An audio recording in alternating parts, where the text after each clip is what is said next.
Stuck who your opponent, man, the man in the mirror. Man, welcome to Stuck the World, where we just come to stimulate some conversations. Today, we're going to talk about everyday behavior tips to help with parenting.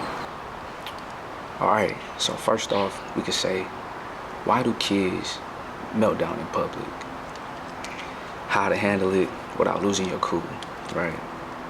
So, I'm going to first go based off of the function, right? What's the reason, right? So we identify the reason.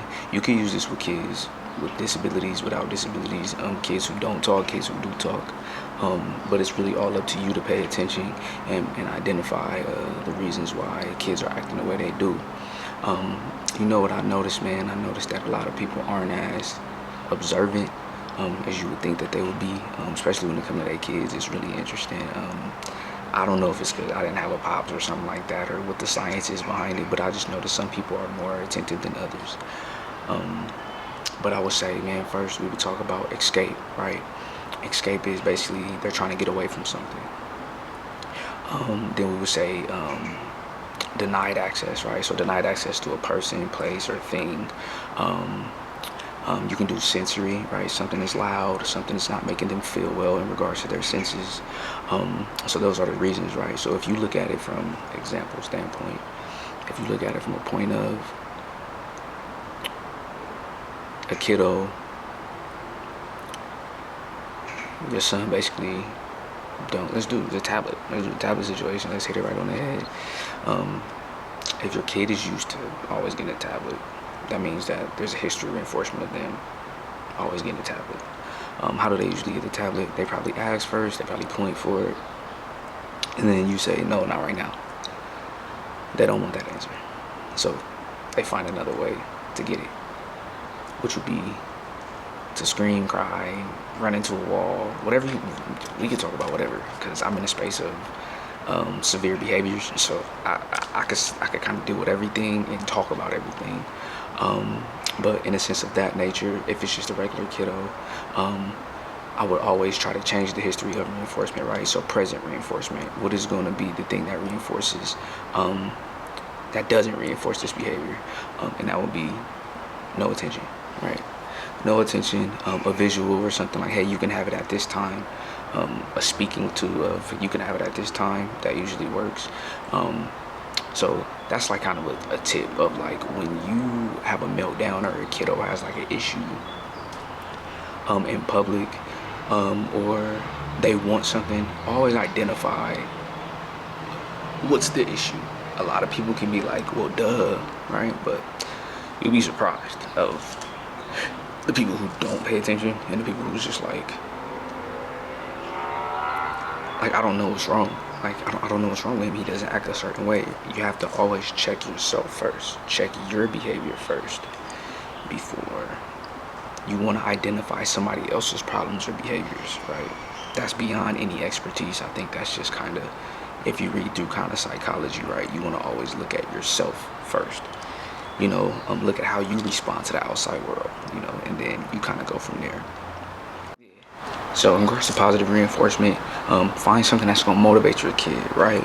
So what I would do, right, if you got a baby at home, you a new mom, I would do it there. It's a science. It's the thing is that I love about it is that it's a science, but you could apply it to everyday matters, right? So if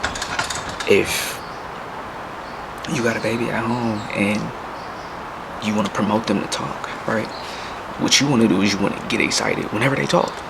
I think a lot of people, and it's crazy. The beautiful thing is I've seen a lot of people do this.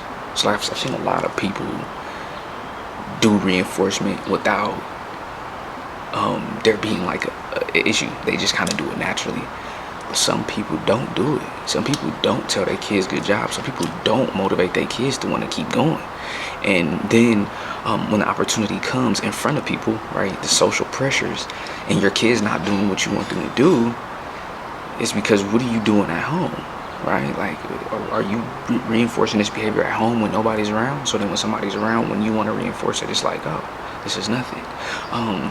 You know, just a quick example, my mom used to always, she was never really loving, right? Wasn't nurturing, but she would always want to be around people. So when she was around people, that's when she wanted to be loving. And that wasn't that her behavior wasn't reinforced, right? Because she didn't do those things when we was in the house.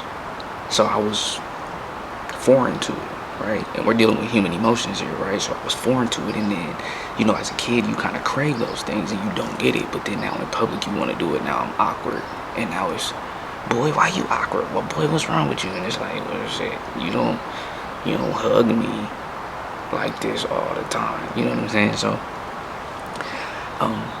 that's just a part of like reinforcement that I love to talk about. And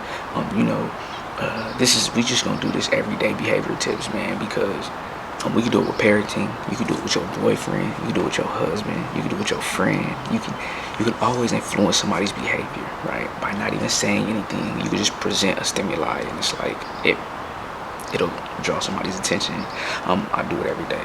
I do it with my kids. I do it with my lady. I'm always doing it. I'm always paying attention. But, you know, since I'm in the field, I got to borderline it and make sure I go back to normalcy. Because if not, then I wouldn't be any fun. Yeah, so last thing is we're going to talk about how to build a routine with kids who hate routine, right? So what I would say is, if you have a child who hates routine, and what I would say is this is probably more so for the neurodivergent population, in regard, because if you have a neurotypical child, right, and then they're engaging in some sort of behaviors because they don't want to do something, that's still pretty typical, right? But if it's to a point where it's messing up everyday life, it's messing up his safety. We're going to talk about just the general terms, right? Because I don't have a treatment plan. I'm not assessing anybody. This is just kind of general. When it's time to build a routine, we will use this thing called the PREMAC principle. PREMAC principle is first in. So that's one thing that I will start off with. First in, first we do this, then we do that. If they're receptive, like communication is good, then you can just kind of start with that and just kind of talk to them. Use differential reinforcement when you talk to them, right? Talk to them. They don't like to hear what you're saying. Remove yourself if they start to engage in a behavior you don't want. When they stop, engage in them again. But what I would suggest is reinforcement. Engage with something that they like, to motivate them to comply with what you're saying. And then I would say if they aren't vocal, then we would use a visual. We would use a first in visual. We would use like a schedule. Remember to always use differential reinforcement, meaning that I'm going to reinforce the things that I want. I'm going to purposely not reinforce the things that I don't want. So this is just my job coming out, but I'm doing this because I know there's parents out here that need help. I run into a lot of parents, and I want to say thank you because you instilled the confidence in me to want to do this channel and help people because of the thank yous and the appreciations that you showed me. I know that other people can use it. So remember, when you want to build a routine, first you want to talk. Don't forget to talk. If the talking doesn't work, use visuals, and always use differential reinforcement. Reinforce the things we want. Do not reinforce the things we don't want, which means I would assume to remove attention. Just don't give them attention for the behavior that we don't want. Give them attention for the things that we do want. Obviously, when you come to like treatment plans, you can specify what to do and types of reinforcement to give, but that's going deeper into it. So, like I said, man, welcome to Stuck the World, where we're here to just stimulate conversation. Stuck who your opponent, man, the man in the mirror.